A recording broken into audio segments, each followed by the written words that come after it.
तो दोस्तों, आपने यह कहावत तो सुनी होगी कि जैसा दोगे वैसा पाओगे, जो बोओगे वही काटोगे, बुरे काम का बुरा नतीजा, बोया पेड़ बाबुल का तो आम कहाँ से खाए, या फिर जैसे को तैसा। इन सभी कहावतों को हमने सिर्फ एक कहानी से बताने और समझाने की कोशिश की है। उम्मीद करते हैं कि आपको यह कहानी अच्छी लगे और आप हमारे चैनल को ऐसा ही प्यार देते रहे। एक बार की बात है, एक दिन बुद्ध ध्यान कर रहे थे। तभी एक युवक उनके पास आया और वह बहुत परेशान था। बुद्ध ने उससे कारण पूछा। युवक ने कहा कि उसके पिता का देहांत हो गया है और वह इस दुख से बाहर नहीं निकल पा रहा है, लेकिन वह अपने पिता के लिए जीवन के बाद के सर्वोत्तम अनुष्ठान करना चाहता है, ताकि उसके पिता की आत्मा स्वर्ग में जाए। भले ही उसके पिता ने अपने जीवन में जो कुछ भी किया है, चाहे वह अच्छा हो या बुरा।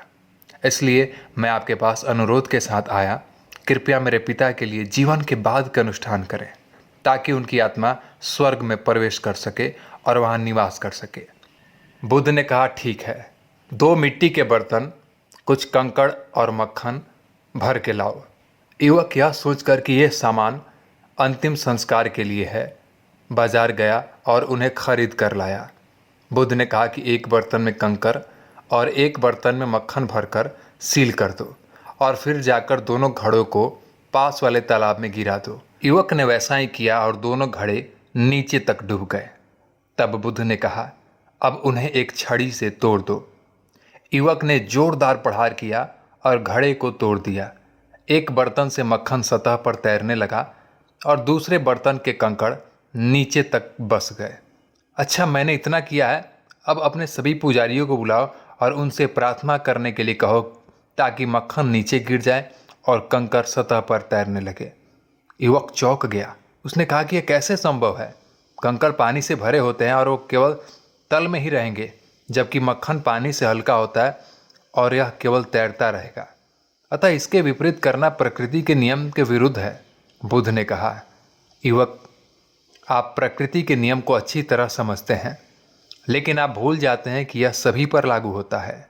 अपने पूरे जीवन में यदि आपके पिता ने कंकड़ की तरह भारी गलत काम किया है, तो वह नीचे जाने के लिए बाध्य है और कोई भी उसे नहीं उठा सकता।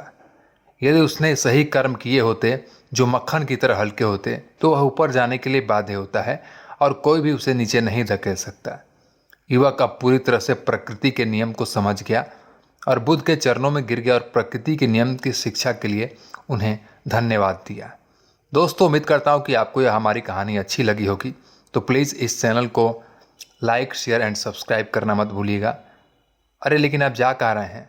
अभी तो कहानी के बाद की शिक्षा बाकी है, जो आपको सही और सच्ची लगेगी, क्योंकि यह कहानी बताने का हमारा उद्देश्य आपको कर्म के नियम और उसके चक्र में अवगत कराने का है कि मनुष्य अपने कर्मों का फल भोगता है।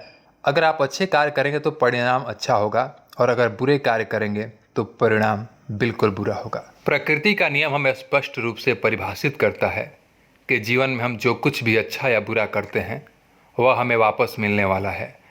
यही कर्म का नियम है। कोई बाहरी शक्ति इसे बदल नहीं सकती।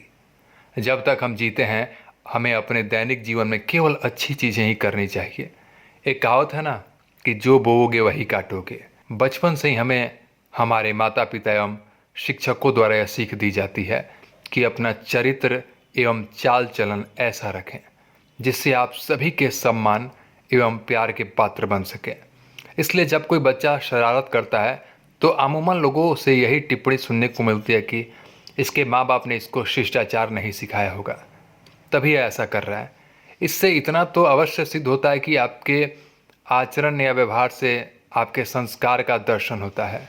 इसलिए यदि हम यह अपेक्षा करते हैं कि हमारे साथ हमेशा सब अच्छाई से पेश आए, तो उसके लिए हमें भी सभी के साथ अच्छाई से पेश आने का संस्कार धारण करना होगा, क्योंकि यह दुनिया का दस्तूर है कि जैसा दोगे वैसा पाओगे। कई लोग अक्सर दुनिया के मन में अपनी छवि बनाने के ख्याल से अच्छा बनने का ढोंग करते हैं और अपनी इस चतुराई या जालसाजी में कुछ हद तक कामयाब भी हो जाते हैं, किंतु ऐसा करने में वह जैसा बोगे वैसा पाओगे वाली कहावत को भूल जाते हैं और अपने ही भ्रम में खुश होते रहते हैं। उन्हें इस बात का जरा भी इल्म नहीं होता कि कर्म का सार्वभौमिक कानून सबसे सूक्ष्म स्तर पर संचालित होता है अतः आज नहीं तो कल उन्हें जालसाजी का फल उसी रूप में वापस मिलेगा। इसलिए सच्चाई इसी में है कि हम वास्तविक रूप से सभी के प्रति अपने भीतर अच्छी भावनाएं रखें, क्योंकि जब हमारी भावनाएं शुद्ध होगी तो लोगों का व्यवहार भी अपने आप हमारे साथ अच्छा होगा। हमें हमेशा याद रखना चाहिए कि झूठ का मुखौटा आज नहीं तो कल सत्यता और शुद्धता के सामने फीका पड़ ही जाएगा। इसलिए आप जो हो जैसा भी हो, अंदर और बाहर एक समान रहें, ताकि लोगों के मन में आपके प्रति किसी प्रकार का छल पैदा ना हो। फिलहाल आज के लिए कहानी और उसकी शिक्षा का अंत यहीं होता है, लेकिन दोस्तों हम फिर आएंगे आपके लिए ऐसी ही दिलचस्प कहानी लेकर, जो आपको कहानी के साथ साथ एक शिक्षा भी देगी, जो आगे जाके आपके उज्जवल भविष्य में आपको मदद करेगी। हमें दीजिए अलविदा और अपने परिवार का ध्यान रखिएगा। जय हिंद।